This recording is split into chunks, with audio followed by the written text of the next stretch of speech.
Hello friends, welcome to the platform of tech and I S. आपण अंडरकरंटच्या काही series चालू केल्या आहेत ज्यामध्ये आपण न्यूजमध्ये असलेले सर्टन टॉपिक्स घेतो आहे आणि त्याच्यावरती ब्रीफ डिस्कशन करतो आहे. तर त्याच्यामधला आज थर्ड लेक्चर आहे. जसं आपल्याला माहिती आहे की आपण जे सब्जेक्ट्स कवर करत आहोत याच्यामध्ये ते आहेत सायन्स अँड टेक्नॉलॉजी, एन्व्हायरमेंट आणि बायोडायव्हर्सिटी, जो की आपला कोर GS3चा जो पेपर आहे त्याच्यामध्ये इन्क्लुडेड असणार आहे. तर आजचा जो काही टॉपिक आहे तो आहे की एक रिपोर्ट पब्लिश झाला होता जर्नलमध्ये, जे की नेचर इकॉलॉजी आणि एव्होल्युशन. ठीक आहे. तर याच्यामध्ये सांगितलं होतं की जी ग्रीन टेक्नॉलॉजी आहे, म्हणजे आजकाल आपण ग्रीन टेक्नॉलॉजी खूप भर देतोय, रिन्युएबल एनर्जी. ठीक आहे. तर याचा जे काही वापर चालू आहे याचे काय इम्पॅक्ट्स, म्हणजे नेगेटिव्ह इम्पॅक्ट्स काय होणार आहेत आपल्या फ्युचरवरती किंवा कमिंग डिकेड्समध्ये, तर याच्याबद्दल याच्यामध्ये थोडीशी माहिती दिलेली आहे. तर ती आपण ब्रीफमध्ये डिस्कस करू. तर इथे की conservation, environmental pollution and degradation. ठीक आहे. म्हणजे environmental pollution and degradation, environmental impact assessment. तर आपण याला इम्पॅक्ट असेसमेंटसुद्धा म्हणू शकतो, कारण ग्रीन टेक्नॉलॉजी जी आपण आत्ता भरभरून वापरत आहोत किंवा त्याच्यावरती आपण काय करतोय की नवीन स्कीम्स, योजना याच्याद्वारे काय करते गव्हर्नमेंट पण खूप ॲक्टिव्हली पार्टिसिपेट करत आहे. पण एकीकडे आपण रिन्युएबल रिसोर्सेस वापरत आहोत, पण त्याचा निगेटिव्ह काय इम्पॅक्ट होणार आहे कमिंग 5 to 10 डिकेड्समध्ये, तर याच्याबद्दल आपण या बीटमध्ये डिस्कस करणार आहोत. तर see this was the article. हे आर्टिकल होतं इंडियन एक्सप्रेसमध्ये, ज्याच्यावरती की दिलं होतं की can green technology hurt the marine biodiversity. तर बघा, बायोडायव्हर्सिटीमध्ये आपण टेरेस्ट्रियल, ॲक्वॅटिक, मरीन, एरियल ही सगळी बायोडायव्हर्सिटी बघत असतो. पण याच्यामध्ये जो मेजर पॉईंट डिस्कस केलेला आहे किंवा मेजर जो काही बायोडायव्हर्सिटी डिस्कस केलेली आहे ती आहे मरीन बायोडायव्हर्सिटी.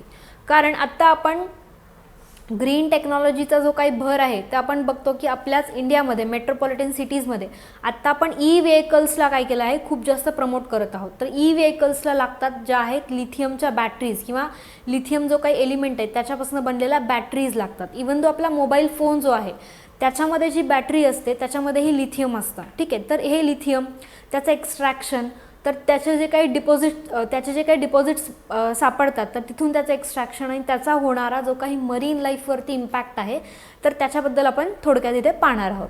तर बघा, the researchers argued that the growing demand for renewable energy technology such as lithium batteries for the electric cars also pose a potential threat to the marine ecology.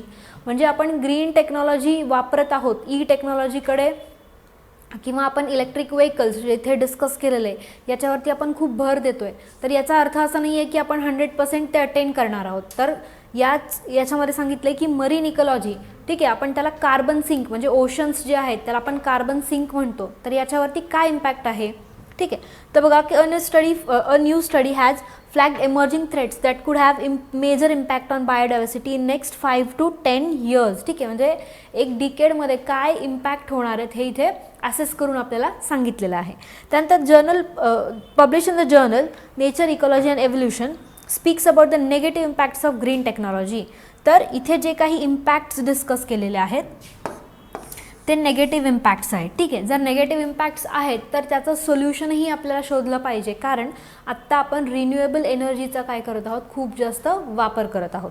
त्यानंतर बघा, adopting that must not be impacts of green technology that we are adopting and must not be ignored, because if we are thinking about 5 to 10 years, म्हणजे येत्या 5 ते 10 वर्षाचा आपण एक डिकेडचा विचार करत आहोत आणि ज्याचा आपण कंटिन्यू वापर करत आहोत, प्रमोशन करत आहोत, तर त्याला इग्नोर करून इथे चालणार नाही आहे.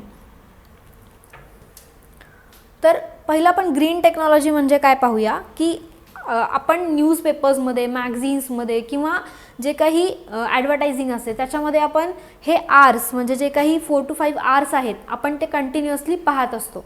That is reduce, recycle, reuse, renew, responsibility. ठीक आहे. आणि रिसायकल, रिफ्यूज, रेड्यूस, रिस्पॉन्सिबल.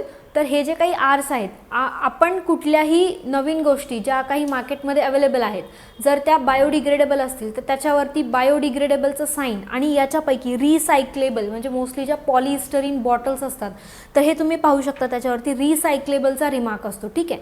तर काय करतोय की ग्रीन टेक्नॉलॉजी ॲज अ गोल आपण आपल्या लाईफचं काय केलेलं आहे, बनवलेलं आहे. तर ग्रीन टेक्नॉलॉजी म्हणजे काय, तर it is a use of technological science science to reduce human impact on the natural environment. म्हणजे ह्युमन्स काय करत आहेत, नेचर एक्सप्लॉईट करत आहेत, नॅचरल रिसोर्सेस एक्सप्लॉईट करत आहेत त्यांच्या बेनिफिटसाठी. तर याच्यामुळे जो काही इम्पॅक्ट नेचरवरती होत आहे, तर तो नेचरवरती होणारा जो काही इम्पॅक्ट आहे तो रेड्यूस करण्याचं जे काम आहे ते ही ग्रीन टेक्नॉलॉजी काय करत असते, इथे करत असते. त्यानंतर बघा की energy, atmospheric sciences, agriculture, material science आणि हायड्रोलॉजी. तर हे काही ॲस्पेक्ट्स आहेत किंवा या काही फील्ड्स आहेत ज्याच्यामध्ये काय करते ग्रीन टेक्नॉलॉजी त्याचं खूप कॉन्ट्रीब्युशन देत असते आपलं लाईफ इझी बनवण्यासाठी.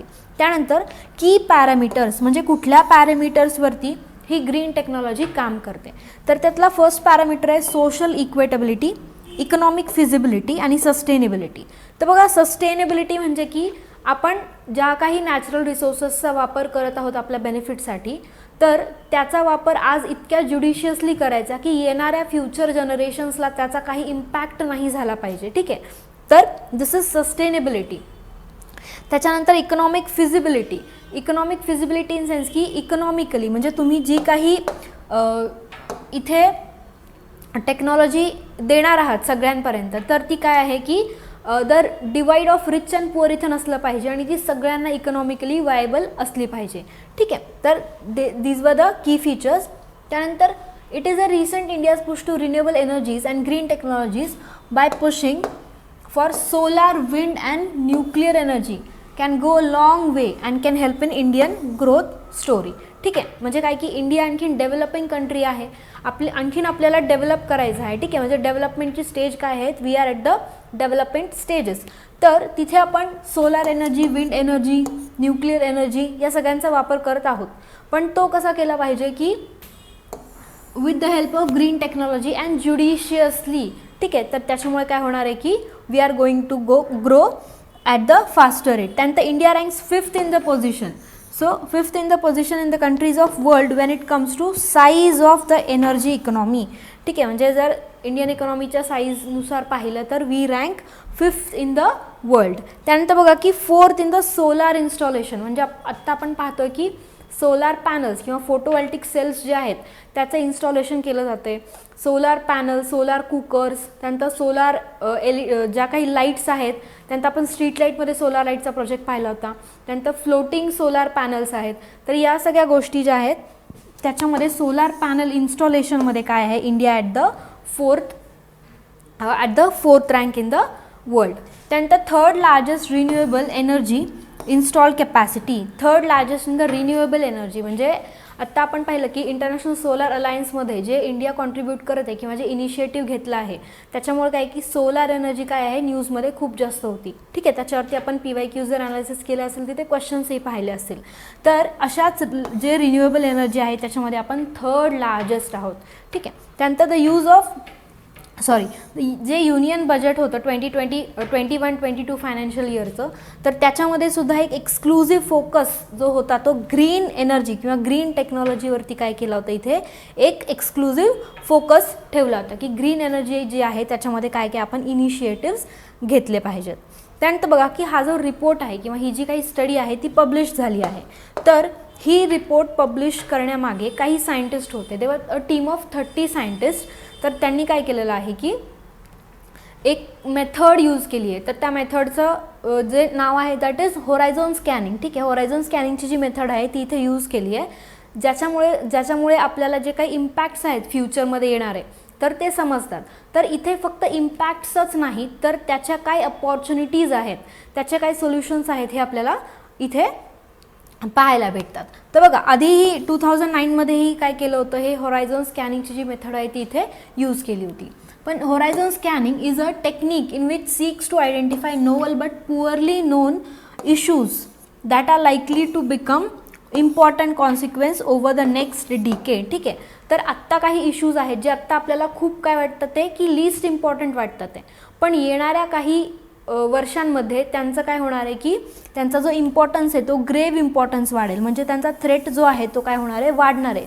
तर अशा पुअरली नोन किंवा पुअरली ॲड्रेस्ड जे काही इश्यूज आहेत तर त्यांना हायलाईट करायचं काम इथे काय केलेलं आहे, या रिपोर्टमध्ये केलेलं आहे. तर there was a team of 30 scientist ज्यांनी काय केलेलं आहे की 15 जे पॅरामीटर्स आहेत त्याच्यावरती काम करून काय दिलेलं आहे, हा रिपोर्ट इथे दिलेला आहे. तर बघा, also predicting the future and focus a early detection of weak signals and indicate a potential change. म्हणजे की सध्या आपल्याला ते वीक वाटत असले तरी पोटेन्शियल त्यांचा फ्युचर थ्रेट आहे, म्हणजे फ्युचरमध्ये ते आपल्याला खूप जास्त घातक होऊ शकतात. तर असे काही पॅरामीटर्स आणि इंडिकेटर्स यांनी इथे दिलेले आहेत. तर बघा की 15 इश्यूजमध्ये काय की इकोसिस्टम इम्पॅक्ट्स, ठीक आहे, जे 15 इश्यूज होते त्याच्यापैकी देअर सम इम्पॉर्टंट वेअर की ते 3 कॅटेगरीजमध्ये होते. त्यातला इम्पॅक्ट जो होता तो इकोसिस्टम इम्पॅक्ट होता. ठीक आहे, first one that is ecosystem. आपल्या आजूबाजूला जे काही इकोसिस्टम, एन्व्हायरमेंट, इकॉलॉजी आहे तर त्याच्यावरती काय इम्पॅक्ट होणार आहे. त्याच्यानंतर रिसोर्स एक्सप्लॉयटेशन, जसं म्हटलं की सस्टेनेबिलिटीकडे आपण जात आहोत. एकीकडे आपल्याला काय करायचं आहे की सस्टेनेबल डेव्हलपमेंटल गोल्स अचीव्ह करायचे आहेत आणि दुसरं आपण काय करतोय, रिसोर्सेसचं ओव्हर एक्सप्लॉयटेशन करतोय आपल्या बेनिफिटसाठी. तर त्याच्यावरती काय इम्पॅक्ट आहे. आणि न्यू टेक्नॉलॉजीज, म्हणजे आपण आत्ता बघतोय की ग्रीन टेक्नॉलॉजी आहे, हायड्रोजनचे जे आत्ता एनर्जीसाठी वापरली जाणारी टेक्नॉलॉजी आहे, त्यानंतर आर्टिफिशियल इंटेलिजन्स आहे, व्हर्च्युअल रियालिटी आहे. ठीक आहे, तर अशा काही नवीन टेक्नॉलॉजीज आहेत तर त्याचा काय इम्पॅक्ट होणार आहे. तर या टेक्नॉलॉजीज दॅट इज इमर्जिंग टेक्नॉलॉजीजचा इम्पॅक्ट इथे सांगितलेला आहे. त्यानंतर बघा की जे काही एक्झाम्पल्स आहेत ग्रीन टेक्नॉलॉजीचे, आपण जर 2-3 एक्झाम्पल्स पाहिले तर काय की बायोगॅस आहे, विंड एनर्जी, हायड्रोपावर प्लांट्स, त्यानंतर LED lightning, vertical farming and hydroponics, solar panels. ठीक आहे, जे जास्त चर्चेत आहे. त्यानंतर सस्टेनेबल वॉटर प्युरिफिकेशन. तर हे काय आहे, हे काही एक्झाम्पल्स आहेत जे आपण इथे ग्रीन टेक्नॉलॉजीचे पाहतो. त्यानंतर बघा की इम्पॅक्ट, आपण म्हटलं की हा जो काही रिपोर्ट आहे तो मोस्टली मरीन लाईफवरती काय करतो, जास्त स्ट्रेस देतो आहे. ठीक आहे, तर काय इम्पॅक्ट आहे. तर detrimental impacts of green technology on environment that is biodegradable polymers. आत्ता आपण बघतोय की प्लास्टिक पोल्युशन जे आहे ते काय आहे, खूप मोठं प्रॉब्लेम आणि खूप मोठा थ्रेट बनलेला आहे. ठीक आहे, इंडियामध्ये किंवा वर्ल्ड वाईड. कारण जे काही प्लास्टिक पॉलिमर्स आहेत किंवा जे काही पॉलिमर्स आपण प्लास्टिक्सच्या फॉर्ममध्ये वापरतो तर ते कसे आहेत, नॉन बायोडिग्रेडेबल आहेत आणि even though soil, air, water आणि सगळ्याच लाईफला ते काय करत आहेत, पोल्यूट करत आहेत.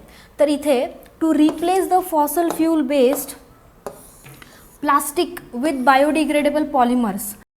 तर थ्रेट काय आहे की बायोडिग्रेडेबल पॉलिमर्स जरी आपल्याला वाटत असले की स्टार्च, ठीक आहे, स्टार्च किंवा legumes, cellulose, collagen, केझिन, polystyrene, starch अशा गोष्टींपासून जे आपण नवीन बायोडिग्रेडेबल पॉलिमर्स बनवत आहोत, आपल्याला वाटतं की ते बायोडिग्रेडेबल आहेत. पण ही स्टडी असं सांगते की these are not biodegradable under the natural conditions in the oceans and the wide spread adoption can cause marine litter as well. आपण बघतो बीचवरती, ओशन्समध्ये सगळ्यात जास्त प्लास्टिक आपल्याला तिथे काय भेटतं की जो कचरा किंवा आपण जो वेस्ट म्हणतो तो प्लास्टिकच्या फॉर्ममध्ये भेटतं. तर आपल्याला वाटतं की बायोडिग्रेडेबल आहे का, कारण आपण या प्लांट बेस्ड सोर्सेसपासून बनवलेला आहे. पण ही स्टडी असं सांगते की मरीन जे काही लाईफ आहे तिथे under that pressure, under that temperature हे बायोडिग्रेडेबल पॉलिमर्स पण तिथे डिग्रेड होत नाहीत, ज्याचा काय होणार आहे की लिटर म्हणजे कचरा म्हणून त्याचं जे काय आहे ते रूपांतर होणार आहे. So we are in a we can say that we are at the loss at biodegradable polymers. आपण त्याचा असा विचार करत आहोत. ठीक आहे, त्यानंतर बघा की over fishing has already been recognize as an immediate problem in order to address growing concerns of food and global security. तर आपल्याला माहिती आहे की पॉप्युलेशन जशी जशी वाढत आहे तशी फूडची नीड पण काय होत आहे, वाढत आहे. तर आपण बघतो की युजली जी फिशिंग आहे ते काय होतं की लोकल जे काही कोस्टल एरियाजमधले जे काही फिशरमन्स आहेत ते मोस्टली काय करतात की अनमेकॅनाइज्ड सध्या जी काही आहे ती फिशिंग केली जाते. पण इथे काही ग्रेव्ह कन्सर्न आहे की ओव्हर फिशिंग, म्हणजे एखाद्या एरियामध्ये जे फिशिंगचं प्रमाण असलं पाहिजे, ठीक आहे, तर त्या प्रमाणापेक्षा जास्त म्हणजे मेकॅनाइज्ड फिशिंग जी आहे त्याचं प्रमाण वाढलेलं आहे. त्याच्यामुळे काय आहे की ग्लोबली हा काय झालेला आहे, एक प्रॉब्लेम झालेला आहे जो की इमिडिएट ॲड्रेस केला पाहिजे, जेणेकरून की फूड सायकल जी आहे किंवा फूड वेब जी आहे ती काय होते इथे डिस्टर्ब केली जाते. ठीक आहे, त्यानंतर ओशनमधले जे काही रिसोर्सेस आहेत ते पण इथे काय होतात, ते ओव्हर एक्सप्लॉइट होतात आहे. त्यानंतर बघा, lithium based energy storage systems harms the soil and air. म्हणजे आपण बघतो की जे काही इलेक्ट्रॉनिक वेस्ट किंवा आपण ई वेस्ट ज्याला म्हणतो ते आपण काय करतोय, ओपनली डिस्कार्ड किंवा ओपनलीच आपण त्याला थ्रो करतोय, ज्याचा काय होतोय सॉईल आणि एअरवरती पण काय होतंय, पोल्युशनच्या फॉर्ममध्ये परिणाम होत आहे. तर सेम वे लिथियम जी आहे ती आत्ता काय झालेली आहे, काळाची गरज झालेली आहे. त्याचं एक्स्ट्रॅक्शन पण तितक्याच प्रमाणात केलं जात आहे. तर त्याचं जे काही सोर्सेस आहेत ते काय आहेत की मरीन सोर्सेस, म्हणजे की ओशन्सच्या अंडर त्याचे सोर्सेस आहेत. तर जेव्हा त्याचं एक्स्ट्रॅक्शन केलं जातं तेव्हा फक्त सॉईल आणि एअरच नाही तर अदर एन्व्हायरमेंटल जे साईड इफेक्ट्स आहेत ते काय की मायनिंग आहे, त्यानंतर ग्राउंड वॉटर लॉस, ग्राउंड डिस्टेबिलायझेशन आणि बायोडायव्हर्सिटी लॉस्ट असे काही त्याचे इफेक्ट्स आहेत. त्यानंतर की increase salinity of rivers, contaminate soil and toxic waste. ठीक आहे, म्हणजे की जे काही कंटॅमिनेशनचे प्रॉब्लेम्स इथे आपल्याला काय होतात, पाहायला भेटतात. त्यानंतर डीप सी ब्राईन पूल्स. तर बघा, ब्राईन पूल्स म्हणजे की जिथे सॉल्ट कॉन्सन्ट्रेशन जे असतं, एखाद्या ठिकाणी मिठाचं प्रमाण जे आहे ते खूप जास्त असतं, तर त्याला ब्राईन पूल्स म्हणतात. आणि लिथियम जे आहे ते अशाच ठिकाणी जास्त भेटतं. तर अशा ठिकाणी जे काही बॅक्टेरिया किंवा मायक्रो ऑर्गॅनिझम्स ग्रो होतात त्यांना हॅलोफाईल्स म्हणतात. तर अशा हॅलोफायलिक कंडिशन्समधले जे काही मायक्रोब्स आहेत किंवा तिथला जो नॅचरल फ्लोरा फोना आहे तर तो डिस्टर्ब होतोय आपल्या लिथियमच्या एक्स्ट्रॅक्शनमुळे. ठीक आहे, तर डीप सी ब्राईन पूल्स पण आपण काय करतो, इथे डिस्टर्ब करत आहोत. त्यानंतर बघा की ओव्हर ग्रोईंग फुटप्रिंट, म्हणजे आपण जे काही एनर्जीच्या स्वरूपात, ठीक आहे, नॅचरल रिसोर्सेस एक्सप्लॉइट करत आहोत, तसं तसं आपण काय करतोय की आपलं जे काही फुटप्रिंट आहे, फॉर एक्झाम्पल कार्बन फुटप्रिंट, आपण काय करतो की रोज कार्बन कुठल्या ना कुठल्या फॉर्ममध्ये एन्व्हायरमेंटमध्ये कॉन्ट्रीब्यूट करत असतो आणि याचं एक लेवल असते एन्व्हायरमेंटमध्ये जी मेंटेन केली जाते थ्रू एन्व्हायरमेंट. ठीक आहे, पण जर त्याचं प्रमाण वाढलं तर आपण त्याला ग्लोबल वॉर्मिंग म्हणतो. तर अशाच गोष्टींमध्ये काय आहे की ग्रोईंग फुटप्रिंट जे काही रिन्युएबल एनर्जीचं आहे ते वाढत चाललेलं आहे. त्याच्यामुळे पण काय की डेट्रिमेंटल जे इम्पॅक्ट्स आहेत ते आपल्याला फक्त इन्फ्रास्ट्रक्चर फ्रॅगमेंटेशनवरच नाही तर impact on wild life, behavioural changes आणि डायरेक्ट मॉर्टॅलिटी, म्हणजे की हेल्थ इश्यूज किंवा आपण त्याला लाईफस्टाईल डिसीजेस जे म्हणतो ते इथे आपल्याला काय होतं ते पाहायला भेटतात. त्यानंतर बघा, विंड टर्बाईन्स हा एक इश्यू आहे जो डिटेक्ट केला आहे की सी शोरवरती, म्हणजे त्याला ऑफशोर आणि ऑनशोर आपण ज्याला विंड पॉवरमध्ये म्हणतो. ठीक आहे, तर त्याच्यामध्ये काय की जे काही आपले विंड मिल्स आहेत जे लावले जातात तर त्याच्यामुळे जो काही एव्हियन फोन आहे, ठीक आहे, तर तो काय इथे डिस्टर्ब होतो का, कारण त्या ज्या काही विंडमिल्स आहेत त्याला ज्या मायग्रेटरी बर्ड्स आणि नॉक्टर्नल ॲनिमल्स आहेत, ठीक आहे, तर त्यांच्या कोलिजनमुळे काय होतं, इथला जो काही बर्ड्सचं जे प्रमाण आहे ते इथे आपण काय करतोय, लॉस करतोय. ठीक आहे, त्यानंतर इम्पॅक्ट ऑफ सोलर एनर्जी. तर बघा, solar energy is in the booming sector नाव.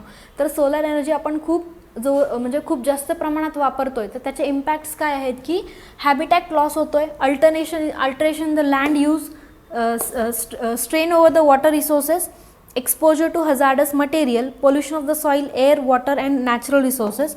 आणि फोटोवॉल्टिक सेल जो की काय आहे, एक फंक्शनल युनिट आहे मोठ्या सोलार पॅनल्सचा, तर त्याच्या प्रोडक्शनमध्ये जे काही लागणाऱ्या गोष्टी आहेत तर त्याच्यामुळे मोस्टली काय होते की सॉईल जी आहे ती काय होते, खूप मोठ्या प्रमाणात इम्पॅक्ट होते. ठीक आहे, त्यानंतर कॉन्सन्ट्रेटिंग सोलार, म्हणजे आपण सोलार पॅनल्स जे म्हणतो तर त्याच्यामुळे काय होतं आहे की जे काही पॉलिनेटर्स आहेत, ठीक आहे, म्हणजे बी झाले, बर्ड्स झाले, त्यानंतर बटरफ्लाईज, तर स्मॉल इन्सेक्ट्स, ठीक आहे, तर या सगळ्यांवरती काय होतं इथे लिटरली इम्पॅक्ट होत आहे. त्यानंतर हायड्रोइलेक्ट्रिक डॅम्स. तर मरीन लाईफमध्ये डॅम्स हा एक खूप मोठा इश्यू आहे की डॅम्स जेव्हा आपण कन्स्ट्रक्ट करतो तेव्हा जे फिशचे ब्रीडिंग ग्राउंड्स असतात ते काय केले जातात, इथे काय केले जातात, डिस्टर्ब केले जातात, जेणेकरून की ब्रीडिंग ग्राउंड्स कमी भेटतात आणि मग मॉर्टॅलिटी जी आहे ती इथे काय होते आपल्याला पाहायला भेटते. That is blocks migratory routes of the fishes, preventing them from breeding and cause high mortality rates. ठीक आहे, so this was the thing. त्यानंतर ग्रोईंग डिमांड फॉर बायोफ्युल. आपण आत्ताच पाहिलं की बायोफ्यूल आणि त्याचं जे काही डिमांड आहे तर ते काय होतं इथे इन्क्रीज होत चाललेलं आहे. त्याच्यामुळे काय आहे की आपण जे डिग्रेडेबल रिसोर्सेस आहेत म्हणजे कॉर्न आहे, स्टार्च आहे, स्टीप आहे, तर याच्यावरती आपण ग्रो म्हणजे कमर्शियलायझेशन ऑफ ॲग्रिकल्चर जे म्हणतो त्याच्या ग्रोथवरती आपण भर देत आहोत, जेणेकरून की काय की परत नॅचरल रिसोर्सेस काय होतात इथे एक्सप्लॉइट होतात आहे आणि पोल्युशन जे आहे ते इथे केलं जात आहे मोठ्या प्रमाणात. ठीक आहे.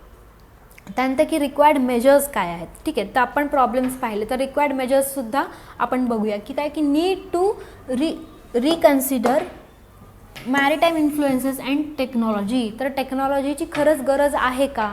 ठीक आहे, आणि जिथे गरज आहे तेवढीच आपण करतोय का अतिवापर करतोय. तर याचं काय आहे की आपल्याला एक रिकन्सिडर म्हणजे परत एकदा विचार करायला हवा. त्यानंतर India can adopt horizon scanning as a part of large foresight and explore possible harmful implications. म्हणजे आपण जे आपण इम्पॅक्ट असेसमेंट म्हणतो, एन्व्हायरमेंटल इम्पॅक्ट असेसमेंट, तर ती इंडियामध्ये केली पाहिजे, जेणेकरून की आपला जो काही रिन्युएबल एनर्जीचा वापर आहे तर तो कुठल्या डिरेक्शनमध्ये चाललेला आहे आणि त्याच्या येणाऱ्या फ्युचरवरती काय परिणाम होणार आहेत ते हे आपल्याला इथे पाहायला मिळेल. त्यानंतर India should look at more sustainable mining models based on low carbon technology. ठीक आहे, म्हणजे सस्टेनेबल मॉडेल्स पाहिले पाहिजेत. म्हणजे असं नाही आहे की तुम्ही डेव्हलपिंग आहात तर तुम्ही ओव्हर एक्सप्लॉयटेशनकडे जाल आणि जेवढे पाहिजे तेवढे रिसोर्सेस वापराल. तर ही जी काही टेक्नॉलॉजी आहे ती कशी पाहिजे, सस्टेनेबल पाहिजे.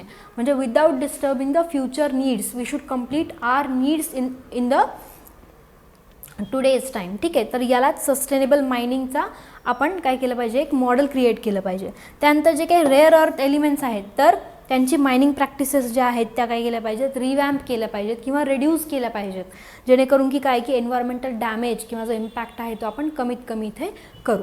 ठीक आहे. So this was the thing with the green technology. तर ग्रीन टेक्नॉलॉजी आणि त्याचे जे काही इम्पॅक्ट्स होते. ठीक आहे, म्हणजे आपण ग्रीन टेक्नॉलॉजी वापरतो याचा अर्थ असाच नाही की that is always the right thing. ठीक आहे, तर याचे जे काही इम्पॅक्ट्स होते नेचरमध्ये किंवा एन्व्हायरमेंटवरती होणारे तर ते आपण या लेक्चरमध्ये पाहिले. तर असाच एक नवीन टॉपिक घेऊन पुन्हा भेटूया. Till then thank you.